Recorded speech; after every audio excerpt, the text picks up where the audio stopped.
retinopatía diabética. De esos que tienen retinopatía diabética, el 7% hacen edema macular diabético. Es decir, existen 55.000 personas en el Perú que tienen edema macular diabético. Y de todas esas personas que tienen edema macular diabético y tienen retinopatía diabética, el 40% de ellos, o sea, 22.000 personas, tienen ceguera por diabetes, ya sea por edema o por retinopatía diabética. Es decir, en el Perú hay 22.000 ciegos por retinopatía diabética o por edema macular diabético, que es una ceguera que es prevenible. Eso quiere decir que nuestro sistema de salud es malo y que no podemos evitar la ceguera a 22.000 personas que no debieron haberse quedado ciegas, que podíamos haberlas tratado. La retinopatía diabética depende de qué tipo de diabetes tenga, si es tipo 1, tipo 2 y cuántos años de diabetes tenga el paciente. Depende de qué tan bien se ha controlado la glicemia, la presión sanguínea y los lípidos durante toda su vida el paciente, no en ese momento, sino durante toda su vida. Este estudio se llama el Wisconsin Epidemiological Study on Diabetic Retinopathy, el estudio epidemiológico de diabetes de Wisconsin. Y este estudio es muy viejo, es un estudio de la década a finales de los 70, a principios de los 80, y que nos decía que dependiendo de la cantidad de años de diabético, el paciente hacía retinopatía diabética. Y nos hablaba que después de 20 años de diabético, el 99% de los pacientes diabéticos tipo 1 y el 60% de los diabéticos tipo 2 tenían algún grado de retinopatía diabética. Y también nos hablaba que los niños prepúberes no hacen retinopatía diabética. Por eso es importante, porque los oftalmólogos o los médicos no le podemos pues hacer fondo de ojo a toda esta cantidad de millones de diabéticos que hay, porque no se puede, son demasiados. Entonces, ¿cuándo le tenemos que hacer los exámenes a nuestros pacientes diabéticos? Tenemos que saber que cuándo empieza el riesgo de tener retinopatía diabética. Los diabéticos tipo 1, ellos saben exactamente de qué día son diabéticos, porque la diabetes tipo 1 empieza con una crisis, el paciente lo tienen que hospitalizar, porque es una crisis, una emergencia médica. Entonces, el diabético tipo 1 le dice, doctor, yo soy diabético del 1 de abril del año 1995, porque él sabe desde qué día exactamente es diabético. Y nosotros sabemos que los pacientes diabéticos tipo 1, durante los primeros 5 años no tienen riesgo de tener retinopatía diabética. Recién el riesgo empieza a partir del 5º año. Fíjense, en forma progresiva, entre 5 y 10 años tienen 27%, más de 10 años 71%, y más de 30 años 90% de riesgo de tener retinopatía diabética.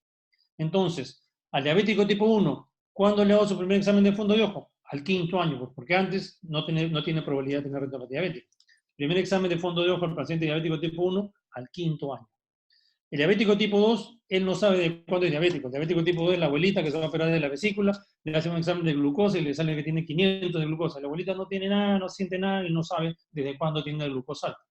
Entonces, ¿cuándo le hacemos el primer fondo de ojo al paciente diabético tipo 2? En el momento que le diagnosticamos la diabetes, porque no sabemos cuántos años de diabético tiene. Y de hecho, el 20% de los diabéticos tipo 2 ya tienen retinopatía en el momento que le hacen el diagnóstico de diabetes mellitus. Entonces, eso es para saber el screening. Screening al paciente diabético tipo 1 a los 5 años. Diabético tipo 2 en el momento del diagnóstico. Otra cosa importante es la gestación y la retinopatía diabética. Antiguamente, cuando yo estudié medicina, pues las diabéticas no salían gestando, pero ahora con la reproducción asistida y toda la fertilización in vitro y cosas que tienen los ginecólogos y los obstetras, las diabéticas sí salen gestando. Y las diabéticas pueden gestar y no hay problema, pero hay que decirles qué problema pueden tener con sus ojos.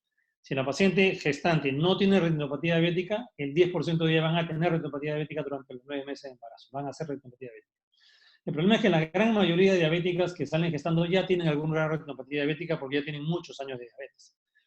Y fíjense, si ya tienen algún grado, el 47% de ellas, casi la mitad, van a progresar durante el embarazo. 5% se hacen proliferativas, solo el 29% regresiona posparto, el 70% no regresiona posparto. Pero lo más importante es que el 50% de ellas va a requerir tratamientos con rayos láser durante la gestación para no perder visión. 50% de ellas. Y si no se hace el tratamiento con rayos láser, pierden visión. Y eso con cada embarazo. O sea, hay que decir, sí puedes salir gestando, pero tienes que tener controles estrictos, mensuales, de tu fondo de ojo. Y si vemos que esto progresa, tengo que ponerte el láser. Tienes 50% de probabilidad que te tenga que poner láser durante la gestación. Y si ya tiene retinopatía diabética proliferativa, el 46% de ellas va a progresar a la ceguera. Pero las diabéticas con retinopatía diabética proliferativa es muy, muy improbable que salgan gestando. ¿Cuáles son los cambios histológicos que vemos en la retinopatía diabética? Histológicamente vemos una alteración en los capilares, engrosamiento de la membrana basal y pérdida de pericitos. Y eso se traduce oftalmoscópicamente en todo lo que vemos ahí: microneurisma, dilatación venosa, hemorragias, manchas algodonosas, neovasos, proliferación fibrovascular y desprendimiento retinal. Y eso lo vamos a ver acá. Estas fotografías que ven acá a la izquierda son una retina que ha sido digerida por tripsina y solo vemos los vasos sanguíneos de la retina. Y si ustedes ven los vasos sanguíneos de la retina aquí, ven que estos vasos sanguíneos tienen dos tipos de núcleo. Un núcleo redondito que está en el borde y un núcleo alargadito que está en el centro. Uno redondito y uno alargadito. El que está redondito al borde es un núcleo de un pericito o célula mural. El alargadito del centro es el núcleo de una célula endotelial. Más o menos, si ustedes ven, hay un pericito por una célula endotelial, un pericito por una célula endotelial, ¿no? Aquí en esta fotografía de la derecha son retinas digeridas por tripsina de un paciente diabético. Y solo ven los núcleos centrales. Fíjense que no ven núcleos pericitos. Solo ven los núcleos que están en el centro.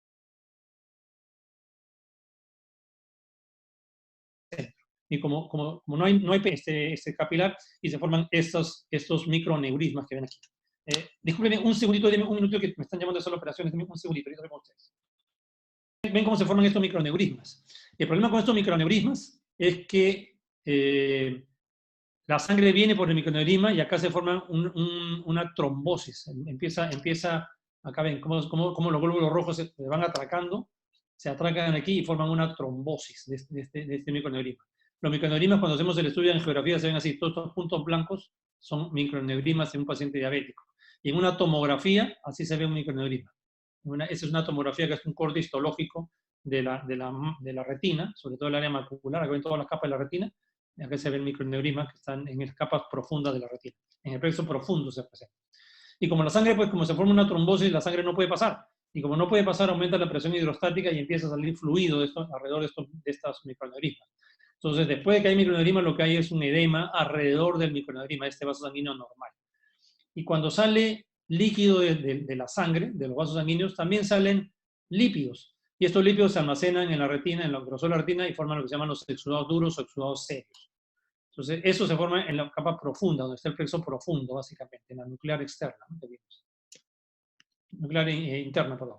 Así como se ve el edema macular en una angiografía. El colorante que debía estar solo dentro de los vasos sanguíneos se escapa y se ve así, todo el colorante. Y en una tomografía vemos cómo se escapa el líquido y forman estos bolsillos en la retina. Ese es el edema en la retina. Como les digo, se escapa el líquido y se escapan lípidos. Y estos lípidos se ven así, estos puntos blanco-amarillentos que se almacenan acá son los lípidos que se han escapado de estos vasos sanguíneos anormales y se ven así estos acúmulos en la tomografía y así es un corte histológico, se ven estos acúmulos. Perdón. Luego estos vasos sanguíneos se empiezan a romper, porque ya no pasa la sangre, entonces se rompen. Y cuando se rompen dan las hemorragias. Existen dos tipos de hemorragias, las profundas, que son así, en puntos o en manchas, porque las células son perpendiculares a nuestra vista, como vimos hace un momento, o son superficiales, cuando se rompe el plexo superficial y se ven así, en llama o en flama, parecen brochazos. Eso es porque las fibras superficiales están paralelas a nuestra visión. Cuando los vasos sanguíneos se siguen alterando, ¿qué cosa pasa? Empieza a ver, como ya no llega sangre al tejido, se infarta la superficie de la retina, se infarta. Y al infartarse da estas manchas blanco-amarillentas aquí, parecen copos de algodón, se llaman manchas algodonosas. Que son, en la parte superficial es un infarto de la capa de fibras nerviosas aquí en la superficie. Algunos antiguos le dicen, a algunas personas mayores ya le llaman exudados algodonosos. Ahí no hay exudación de líquido, entonces son manchas algodonosas, no son exudados algodonosos. Entonces el cuerpo empieza a tener algunas formas, quiere suplir la deficiencia de falta de irrigación a la retina. ¿Qué es lo primero que hacen? Dilatan los vasos sanguíneos y los hacen más tortuosos para que puedan irrigar mayor superficie. Entonces forman estas dilataciones que le llamamos arrosariamiento venoso. Ven aquí, parecen salchichas, cuentas de unas salchichas o cuentas de un rosario. Se llama el arrosariamiento venoso. Ese arrosariamiento venoso trata de suplir un poco la eficiencia, pero como sigue pues faltando sangre, ¿qué cosa hace el cuerpo? El cuerpo empieza a producir lo que se llama el VEGF, que es el factor de crecimiento del endotelio vascular. Y lo que hace este factor del VEGF es que de un vaso sanguíneo normal que dentro de la retina crece un nuevo vaso sanguíneo. Que un vaso sanguíneo normal crece un vaso sanguíneo nuevo. Para tratar de irrigar esa zona de retina isquémica. El problema es que esos vasos sanguíneos nuevos no tienen pericitos, no son fuertes y se rompen con mucha facilidad. Estos vasos sanguíneos nuevos formados que están dentro de la retina, al costado de un vaso sanguíneo normal, se llaman IRMAs, por sus siglas en inglés. Son micronormalidades intrarretinianas. Están dentro del grosor de la retina. Pero estos neovasos que están dentro de la retina después salen de la retina hacia la superficie de la retina. Y cuando salen de la superficie de la retina recién se llaman neovasos. Y los neovasos pueden estar alrededor del nervio óptico. Aquí un momento, estos son neovasos. Se le conoce por su sigla en inglés NVD, neovascularización en el disco. Aquí ven, neovasos en el disco. O pueden estar en la retina, en cualquier parte de la retina. Aquí los ven. Eso se llama NVE, también por su sigla en inglés. E viene de elsewhere, de en cualquier parte. Neovasos en cualquier parte de la retina. Cuando hay neovasos ya significa proliferación. Pero estos vasos sanguíneos no crecen solos, crecen con una trama fibrosa. O sea, acá ven el vaso sanguíneo normal como sale una trama fibrovascular que va llevando estos vasos sanguíneos en la superficie de la retina. Esa es la proliferación fibrovascular. Y esta proliferación fibrosa de la retina se contrae. Y al contraerse desprende la retina. La jala la retina y la desprende. Antiguamente todos los diabéticos morían ciegos, porque esta es una secuencia de eventos que se va dando a lo largo de los años y los pacientes morían ciegos. Ahora ya lo podemos parar, ya no mueren ciegos. La retinopatía diabética se clasifica en no proliferante y proliferante, y es muy fácil de saber la clasificación. No proliferante cuando no tiene neovasos, proliferante cuando tiene neovasos. Entre las dos es muy fácil. Y lo que tienen que aprenderse es la no proliferante, que también es fácil de clasificar. Es leve, moderada y severa. Leve cuando solo tiene microaneurismas. Si tiene más que microaneurismas, es moderada. Y entonces lo que tiene que aprenderse es la severa. ¿Y cómo es la severa? Es la regla del 4-2-1. ¿Qué significa esa regla del 4-2-1? Pasamos una línea por el centro del nervio óptico. Entonces formamos 4 cuadrantes. Si en 4 cuadrantes hay hemorragias dentro de la retina, ya es una proliferante. O si en 2 cuadrantes hay arroceramiento venoso, ya es una no proliferante severa. O si en un cuadrante hay IRMA, ya es una no proliferante severa. Cualquiera de las 3. O 4 cuadrantes de hemorragias, o 2 cuadrantes de arroceramiento venoso, o un cuadrante de IRMA, ya es una retinopatía diabética no proliferante severa. Cuando tienen hemorragias más que esto, en 4 cuadrantes. Cuando tienen arroceramiento venoso, más que esto que ven aquí, en 2 cuadrantes. Cuando tienen IRMAs, más que esto que ven acá. Acá hay un IRMA, acá hay otro IRMA. Cuando tienen esto, acá hay otro IRMA. Cuando tienen IRMAs en más de un cuadrante, ya es retinopatía diabética no proliferante severa. ¿Y por qué es importante saber cuándo es una no proliferante severa? Porque si ustedes mandan a un paciente con diabetes al oftalmólogo, el oftalmólogo le hace el fondo de ojo, y si no es no proliferante severa, si tiene menos que eso, no hacemos nada. Le decimos, regresen a su médico, que su médico lo trate. No hay nada que hacerle en el ojo. Recién los oftalmólogos empezamos a hacerle tratamiento para que el paciente no pierda visión cuando llega al estadio de no proliferante severa. Antes no hacemos nada. Antes es solo control metabólico. Entonces, ustedes deben saberle hacer el fondo de ojo a su paciente y poder derivar al paciente cuando está en el estadio necesario, no antes.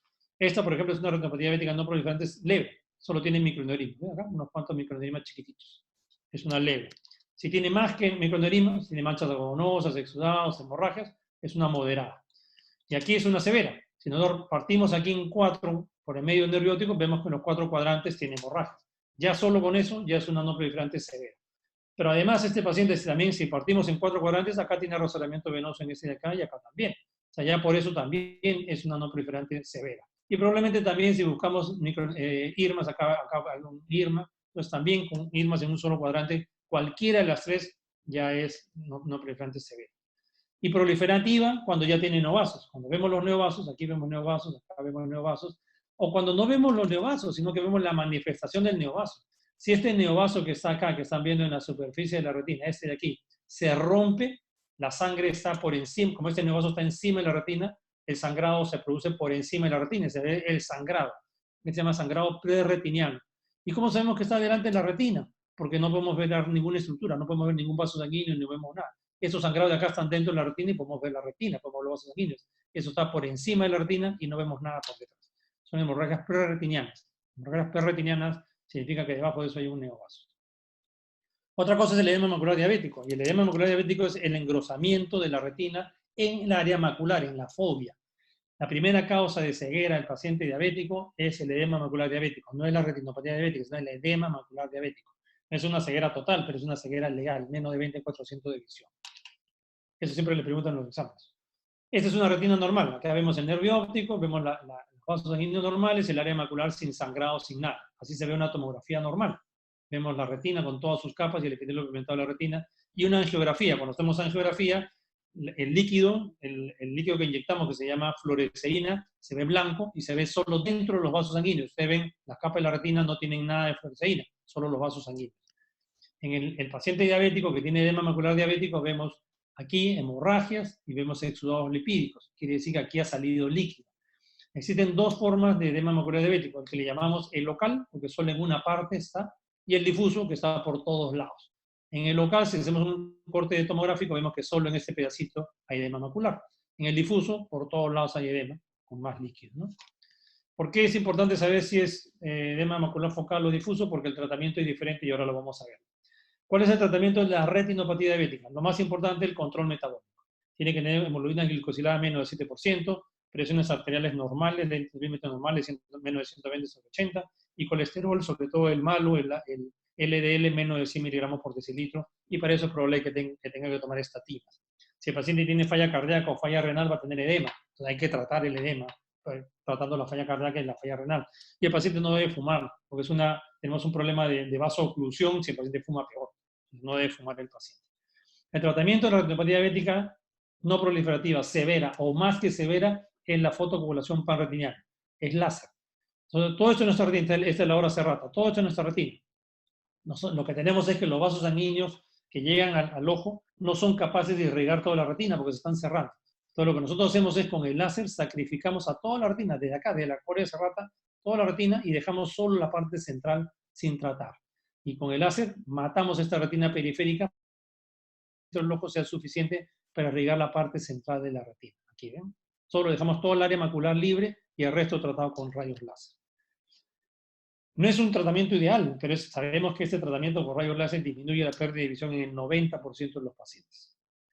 ¿Por qué es que disminuye por qué es que funciona el láser? Básicamente porque la retina tiene los fotorreceptores, como vimos, y los fotorreceptores consumen mucho oxígeno, necesitan mucha oxigenación. Nosotros con el láser producimos una fibrosis de esta zona de los fotorreceptores y estos fotorreceptores son reemplazados por células gliales y las células gliales no consumen oxígeno. Como no consumen oxígeno, el oxígeno que hay en el ojo es para la zona macular, básicamente. ¿Por qué no hacemos el láser antes? El láser funciona porque no lo tratamos antes. ¿Por qué esperamos que sea no proliferante severa? Porque el láser tiene efectos secundarios. Un paciente que le hemos hecho láser pierde algo de visión nocturna, visión de penumbra, pierde campo visual y a veces pierde esta visión central un poquito. Entonces, por eso que no lo tratamos antes, sino solo cuando llega al estadio de no proliferante severa. El tratamiento del edema macular, si es focal, podemos hacer un poquito de rayos láser en la zona focal siempre y cuando el edema esté por fuera de la fobia. Si es por fuera de la fobia y es focal, le podemos disparar un poquito de láser. Pero si el tratamiento es, así sea focal, en el centro de la fobia, o es difuso, no podemos disparar láser, porque si disparamos láser a la fobia, dañamos a los conos y bastones y el paciente pierde visión. Entonces, el tratamiento es farmacológico cuando es por fuera, cuando el edema macular difuso o cuando es en el centro de la fobia. Por ejemplo, este paciente tiene un edema focal solo en esta zona de acá, la fobia está aquí, entonces este edema está por fuera de la fobia. Cuando hay edema así, que vemos los exudados que forman un anillo, se llaman anillos discinados, sabemos que el vaso sanguíneo normal está aquí en el centro. Entonces, aquí en el centro le ponemos un poquito de láser, muy lejos de la fobia. Y poniendo un poquito de láser aquí en el centro, se le va el edema. La fobia está acá y el láser es puesto aquí lejos de la fobia. Es un tratamiento bueno para el edema focal por fuera de la fobia, extrafobial. Pero cuando está cerca de la fobia o es edema difuso, perdón, tenemos el tratamiento farmacológico, que inyectamos una droga antifactor de crecimiento del endotelio vascular, que son estas tres, o inyectamos un esteroide dentro del ojo.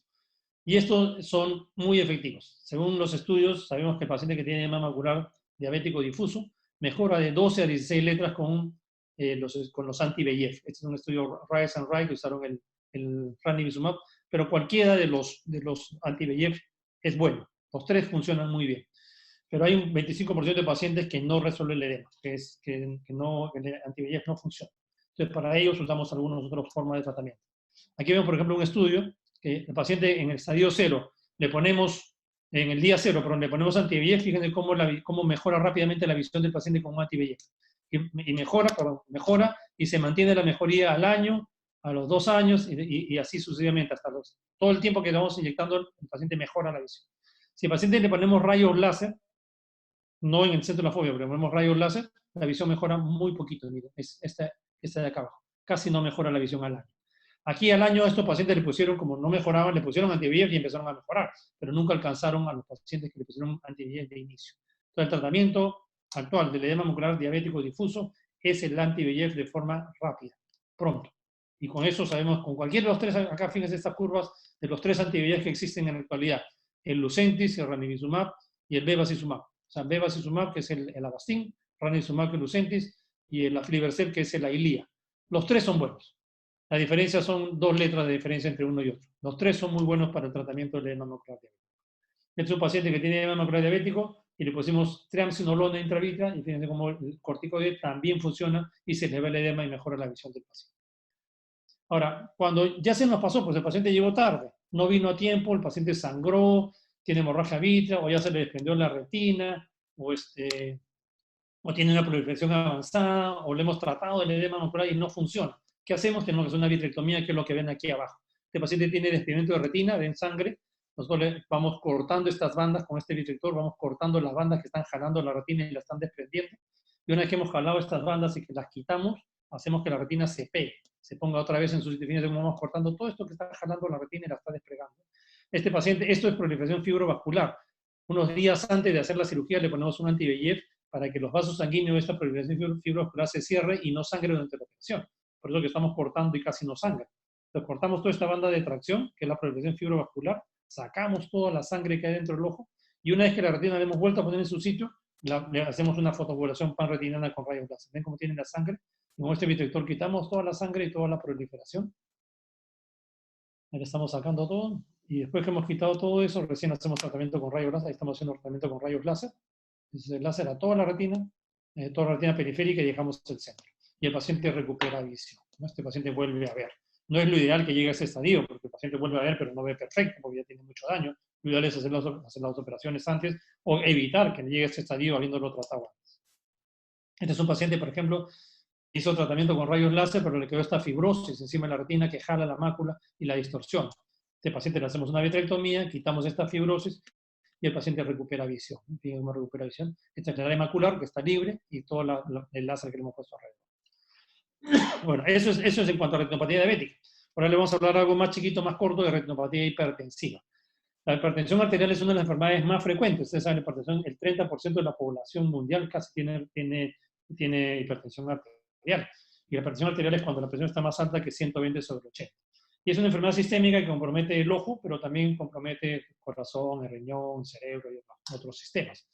Y en el ojo da 3 manifestaciones. Da la retinopatía hipertensiva, que es lo que más conocemos, pero también da daño en la coroides, la coronopatía hipertensiva, y daño en el nervio óptico, que es la neuropatía hipertensiva. Si uno tiene un daño en la retina o en la coroides por hipertensión arterial, así su presión arterial esté normal, se considera daño a órgano blanco y ese paciente debe ser tratado de hipertensión arterial. Así esté normal su presión arterial. Ahora, para saber la coroidopatía hipertensiva tenemos que saber sobre la circulación coroidea. La coroides, ustedes saben que son los vasos sanguíneos que están debajo de la retina y que le dan la irrigación a esta retina. La coroides tiene 2 disposiciones diferentes. En el área macular se dispone así, en lóbulos. Son un lóbulo junto al otro, acá hay otro lóbulo así. Tiene un vaso central que se abre como un paraguas, igual que como en el hígado, ¿no? Un vaso central que se abre como un paraguas. Entonces, van formando lóbulos. En cambio, por fuera de la mácula, son como un ovillo de lana que uno lo ha jalado y lo ha estirado. Son lineales, vasos sanguíneos lineales que generalmente siguen a los vasos sanguíneos de la retina. Que son capilares fenestrados que tienen tono simpático y son estimulados por la angiotensina 2. Ahora, ¿qué cosa es la coroidopatía hipertensiva? La coroidopatía hipertensiva se da en hipertensión arterial aguda nada más, no se da en la crónica, solo en la aguda. La aguda se presenta en personas jóvenes que tienen hipertensión arterial aguda o que tienen preeclampsia, eclampsia, feocromocitoma o una hipertensión acelerada.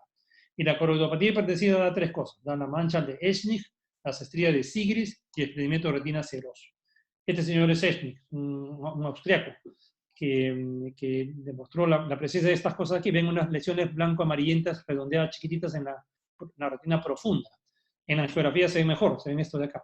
Estas manchas, cada una de estas manchas es un infarto de un lóbulo de corio capilares. O sea, en el área macular, cuando se infarta un lóbulo, se ve así, como tiene disposición lobular, se ven así redonditas.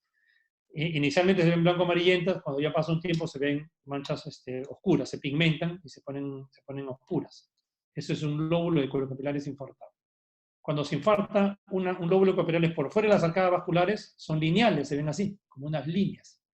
En la geografía se ve mejor, se ven de forma lineal.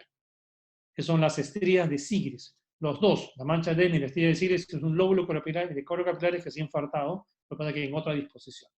Y cuando se infarta el lóbulo corocapilares, alrededor de este lóbulo corocapilares empieza a escaparse líquido.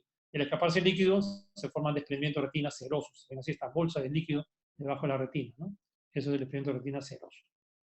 En la geografía se ve así, como se escape el líquido de estos vasos sanguíneos de esa corocapilares infartada. Otra cosa, entonces, es la neuropatía óptica hipertensiva, neuropatía hipertensiva. Esa es una alteración en el nervio óptico por hipertensión arterial y no se sabe exactamente por qué la hipertensión arterial altera el nervio óptico. Algunos dicen que se debe a la vasoconstricción, otros a la isquemia tisular del nervio óptico, y otros dicen que la misma retinopatía hipertensiva que retrógradamente daña el nervio óptico, y otros dicen que la encefalopatía hipertensiva que anterogradamente daña el nervio óptico. Probablemente sea una combinación de ellos. Lo que hay en la neuropatía óptica hipertensiva es que el nervio óptico se ve así, se ve un edema de papila, el nervio está inflamado, se ve de diferente color, los bordes se ven imprecisos, se ve edema alrededor del nervio óptico, a veces hay hemorragias, alrededor hay varios aspectos que puede tener este edema de papila. Esto es de muy mal pronóstico, no tiene una neuropatía óptica hipertensiva, la sobrevida del paciente es menor de 1 año y además tiene riesgo de que haya un infarto del nervio óptico y que el paciente pierda visión. Y bueno, vamos a hablarles sobre la retinopatía hipertensiva, que es lo que más vemos en la hipertensión arterial. Y esto fue también descrito por el señor Mark Buchan en el siglo XIX, a finales del XIX, en una serie de pacientes que tenían hipertensión arterial por enfermedad renal. Y fue Kitt, en el año 1939, quien hizo la clasificación, una de las clasificaciones de retinopatía hipertensiva, y que asoció la retinopatía hipertensiva con la muerte. La retinopatía hipertensiva es predictivo de muerte en pacientes que tienen hipertensión arterial. Vamos a hablarles algo sobre patofisiología. Las arterias retinianas son arteriolas y sufren cambios, los cambios normales que hay en el cuerpo humano cuando sube la presión arterial. ¿Y cuáles son esos cambios normales que hay en los vasos sanguíneos cuando sube la presión arterial? Esos son los estadios de la retinopatía hipertensiva. Tenemos el estadio 1, el estadio primero, que es el estadio de la vasoconstricción. Si sube la presión arterial, va a llegar más sangre al órgano blanco. Entonces, ¿qué hace el cuerpo? Cierra los vasos sanguíneos. El primer estadio es vasoconstricción. Los vasos tienen capacidad de autorregulación, entonces se cierran los vasos sanguíneos, se produce un vasoespasmo por incremento del tono de las arteriolas. Y eso hace que el flujo sea constante para el órgano blanco, en este caso la retina. Y eso es una vasoconstricción y hace con el tiempo una hiperplasia de la capa muscular. Generalmente esto se ve como un estrechamiento generalizado de las arteriolas retinianas y es transitorio. Si uno controla rápidamente la presión arterial, esto pasa y regresa a lo normal. Eso se ve solo en la hipertensión arterial crónica. Ahora, si es que eso se mantiene en el tiempo, la hipertensión arterial ya no regresa a lo normal. ¿Cómo sabemos que un vaso sanguíneo se ha cerrado? Aquí vemos un paciente que no tiene hipertensión arterial. Vemos el nervio óptico y a la salida del nervio óptico vemos a la arteria aquí y a la vena al costado. El grosor de la arteria es como 2 y el grosor de la vena es como 3. Arteria como 2, vena como 3. Acá vemos arteria como 2, vena como 3. Siempre la vena un poquito más gruesa que la arteria. Tengo un paciente que tiene hipertensión arterial crónica. Fíjense acá. Miren la arteria aquí y ven la vena. El grosor de la arteria es menos de la tercera parte de esta vena. Hay un estrechamiento de la arteria. Eso es el estrechamiento arteriolar que es transitorio al inicio, pero después ya no. Después viene, si esto se mantiene en el tiempo, ya viene el estadio de esclerosis. ¿Esto qué quiere decir? Que ya empieza a cambiar en la pared del vaso sanguíneo. Hay una hialinización de la capa íntima, hipertrofia de la media e hiperplasia endotelial. Y eso hace que haya un mayor estrechamiento arteriolar y que cambie el color del vaso sanguíneo y que cambie la consistencia del vaso sanguíneo, se pone más duro. Se pone duro porque se ha hipertrofiado la media y cambia el color porque se haya alinizado la capa íntima, se va poniendo cada vez más blanco el vaso sanguíneo. ¿Y eso cómo se traduce? Nosotros sabemos que en la retina, la arteria y la vena, cuando se cruzan, cuando hay un cruce arteriovenoso, tienen una adventicia común. Y la arteria que es más dura empieza a empujar a la vena y deforma la vena, ¿no? Porque la vena no tiene músculo liso, entonces es más débil. Y esto lo vemos acá. Este es un paciente normal. Cuando la arteria cruza la vena, que la arteria pasa por encima de la vena que está por debajo sigue su mismo curso con su mismo diámetro antes y después de cruzar la vena, la arteria. O sea, la arteria no cambia ni el curso ni el grosor de la vena al momento de que se cruza. ¿Qué pasa con un paciente que tiene hipertensión arterial? Fíjense aquí, cuando la arteria, que está más dura, cruza la vena se pone en punta de lápiz antes y después del cruce, porque la está aplastando. Eso se conoce como el signo de Gann. Y cuando la aplasta más, no solo la pone en punta de lápiz, sino que le cambia el curso. Fíjense, la vena que está, la arteria que está cruzando esta vena, la vena que debería venir por acá, le cambia el curso y va por el costado. Eso se llama el signo de salus. Y aquí lo vemos. Esta arteria que la ven más blanca porque está más dura, se llama el hilo de cobre, fíjense, cómo la pone en punta de lápiz a la vena. Es el signo de Gauss. Y aquí, esta arteria que también está dura, fíjense cómo se ve más blanquecina, cuando cruza la vena, le cambia el curso. Es el signo de salus. Eso se llama cruce arteriovenoso patológico, cualquiera de los dos. No tienen que acordarse el nombre de salus, de Gauss, entonces dicen cruce arteriovenoso patológico. Y luego, si esto progresa, sigue avanzando y se mantiene, lo que viene a bien es un estadio de exudación. Y hay una necrosis del músculo liso de la arteria y de las células endoteliales, y con eso hay una ruptura de la barrera hematoretiniana, se rompe el vaso sanguíneo y empieza a ver lo que vimos en la retinopatía diabética. Primero se escapa el líquido, hay edema, después se rompe y hay sangrado, se escapan los lípidos exudados, y puede haber todas las mismas manifestaciones que vimos en la diabetes. Manchas algodonosas, exudadas, puede haber hasta en neovasos, y al final hay hipertensión, daño a nivel de la papila, con el edema de papila que se llama la hipertensión maligna. Hay estrechamiento generalizado y los cambios en los cruces que son mayores, con estrechamiento de arterial focal, hemorragia, microcelismo, manchas algodonosas. Ahora, ¿cómo clasificamos a la retinopatía hipertensiva? Es muy fácil de aprender también. Es leve, moderada y maligna. Leve cuando solo hay cambios en los vasos sanguíneos. Solo en los vasos sanguíneos. O sea, si vemos vasos sanguíneos con más claritos, más duritos, más delgados, o cruces arteriovenosos. Eso es leve. Solo cambio en el vaso sanguíneo. Si hay cambio en la retina, es decir, ya hay manchas algodonosas, exudados, hemorragias en la retina, es moderada. Y maligna cuando además hay daño en el nervio óptico, cuando hay edema de disco. Entonces es fácil. Leve, daños en el nervio, en los vasos sanguíneos, moderada cuando hay cambios en la retina misma, y maligna o avanzada cuando hay alteración en el nervio óptico. Aquí vemos una leve, por ejemplo, vemos algunos pequeños cambios en el brillo arteriolar, está un poquito más dura la arteria. También leve cuando vemos los cruces arteriovenosos, signo de Gauss, acá signo de Gauss, leve. Cuando ya tiene alteraciones en la retina, manchas algodonosas, exudados, hemorragias, todo esto que vemos aquí es una moderada. Y cuando además de eso tiene edema de papila, maligna, ¿no? La maligna además tiene generalmente hilo de plata. Y la maligna, si no la tratamos, la sobrevida del paciente es de 1 año. Perdón, déjeme regresar aquí porque creo que no les dije algo importante en la clasificación. ¿Por qué es importante la clasificación? Cuando tenemos una leve, cuando hay daño solo en el nervio, solo en los vasos sanguíneos, fíjense, la asociación modesta con riesgo de infarto clínico o subclínico con enfermedad coronaria y muerte. Una asociación modesta. Cuando hay una retinopatía hipertensiva moderada, cuando hay daño en la retina misma, hay una fuerte asociación con infarto clínico, infarto subclínico, declinación cognitiva y muerte por causa cardiovascular.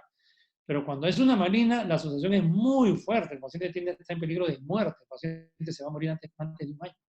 Entonces, por eso es importante. Doctor, sí. Se va a cortar. Ya le mandé el link de la otra reunión. Se va a cortar. Dentro de 1 minuto. Ya, ok. Faltan 5 minutos nomás y ahorita acabamos. Ahorita entro a la otra. Ajá, entra a la otra. Ya, doctor, listo.